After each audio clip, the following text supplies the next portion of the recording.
Bonjour à tous et bienvenue dans cette première vidéo. Alors cette chaîne a été spécialement faite pour les moteurs électriques, à dire plus pour les motards, hein, t'as vu le casque quand même.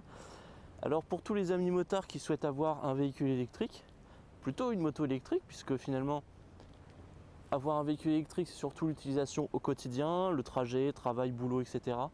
Donc on va parler de tout ça dans cette chaîne et on va vous présenter la bête. La meilleure moto électrique aujourd'hui. Non, alors non, je parle pas de cette moto électrique. Quoique quand j'étais enfant, j'en avais jamais vu. J'ai toujours voulu en avoir une. Je parle de celle-là.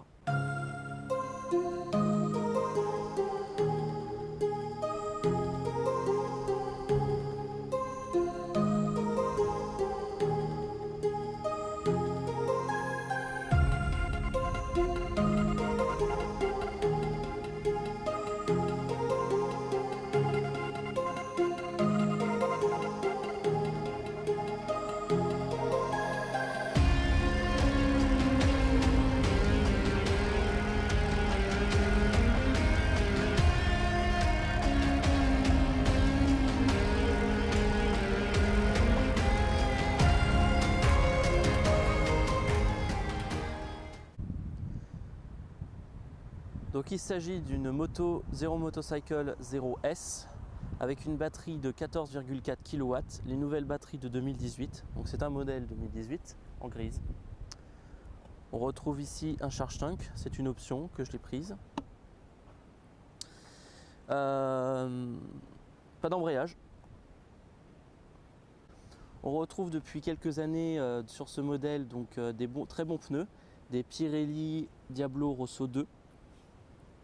Bon, bien sûr les freins, hein. J'ai adapté donc des LED, vous verrez une vidéo où comment j'ai adapté les LED. Les suspensions avant sont totalement réglables comme à l'arrière. On retrouve ici ce qui permet en fait de régler la dureté de la suspension avant. On retrouve donc la suspension arrière réglable. Le moteur électrique qui développe donc 110 Newton ou 59 chevaux, même si c'est une équivalence en 25 cm3, puisque la limitation de vitesse est limitée pour cette moto à 139 km à l'heure. Au niveau de l'entretien, on va retrouver donc pour l'entraînement de la roue arrière une courroie qui doit être changée tous les 35 000 km. Elle est également réglable ici pour si jamais la courroie elle est un peu molle. Pour l'étendre un peu plus, on va tout simplement prendre, je sais pas quelle vis c'est, tourner pour allonger et qu'elle soit plus tendue. On retrouve des clignotants à ampoule, tout ce qu'il y a de plus classique. Pour les pneumatiques, on retrouve donc des pneumatiques Pirelli Rosso Diablo 2. Donc des très bons pneumatiques, je n'ai pas eu de souci avec, malgré le fait que la dimension soit de 140 par 70 et donc c'est R17. Malgré ça, j'ai pas eu de souci pour l'instant.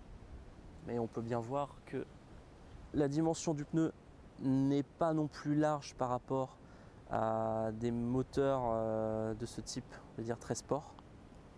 Donc au niveau du guidon, on va retrouver ici les pleins phares, ce qui est logique, les warnings, les clignotants, le klaxon.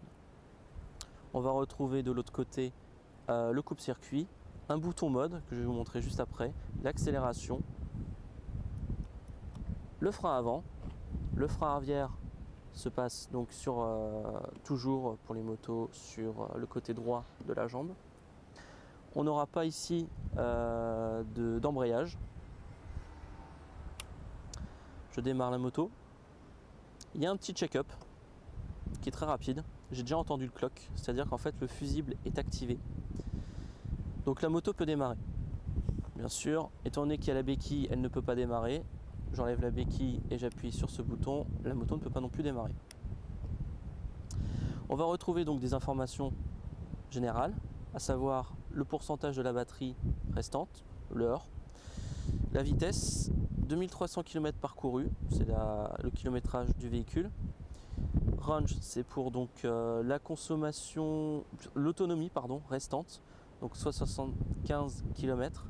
Ce qu'il faut savoir, c'est qu'elle diminue ou elle augmente en fonction de la conduite. On retrouve également la consommation moyenne du véhicule, à savoir 54 watts par kilomètre. On ne parle plus donc de litres, mais d'énergie, de watts. On peut, grâce à ces deux boutons, modifier ces informations. Ici, par exemple, je vais tout simplement mettre la température du moteur, qui est de 32 degrés. On va retrouver côté droite, donc en appuyant sur ce bouton, les trois modes, le mode custom, le mode sport et le mode éco. J'ai oublié de vous parler du plus important. Il s'agit de l'alimentation. Donc j'ai pris le charge tank, ça c'est bien. Donc ce qui est livré, c'est tout simplement deux câbles. Donc c'est un type 1, type 2 ici. Donc voilà, tout simplement ça se branche. Hein. Concrètement, voilà. On imagine qu'il y a une autre prise. Vous verrez sur d'autres vidéos que je recharge avec ça. Hein. Ici, voilà. Voilà, ça rentre, ça charge. La vitesse est de 6 kW, donc recharge en 2 heures. Mais également un chargeur ici, tout ce qu'il y a de plus classique. Ça va prendre donc entre 1000 et 1300 watts. Donc c'est tout simplement une prise un peu d'ordinateur ou croque-monsieur comme on appelle. On branche. On va retrouver donc ici une prise classique mais vraiment domestique, tout ce qu'il y a de pas plus simple. Ici en fait le circuit va passer en dessous, c'est tout simplement le chargeur qui est intégré. Ça c'est pour toutes les motos zéro. Il y a ce chargeur intégré et donc le charge tank qui est en option. Le petit capuchon pour l'étanchéité et voilà. Voilà pour cette première vidéo de présentation, j'espère qu'elle vous aura plu. Je vais faire plusieurs autres vidéos à savoir à thème, c'est-à-dire l'autonomie, l'accélération, la vitesse. Je vais faire un trajet donc reliant Elancourt jusqu'à Auchy-les-Mines, donc ça va être à peu près 150 km. Tout ça dans le but finalement de faire des vidéos rapides sur le quotidien, sur une moto électrique et pour montrer que finalement c'est possible. Même en étant motard, c'est même d'ailleurs je dirais même plus intéressant d'un point de vue coût, puisque finalement une moto électrique coûte aussi beaucoup moins cher puisque c'est une moins grosse batterie et aussi est plus rentable, c'est-à-dire que une voiture électrique, certes ça peut être utilisé au quotidien etc, mais quand nous on est motard et qu'on va aller au boulot tous les jours dans l'année, presque tous les jours dans l'année, et ben là ça va être intéressant pour ceux qui font comme moi par exemple 70 km tous les jours. On peut recharger également au boulot et ben là ça va être vraiment très intéressant.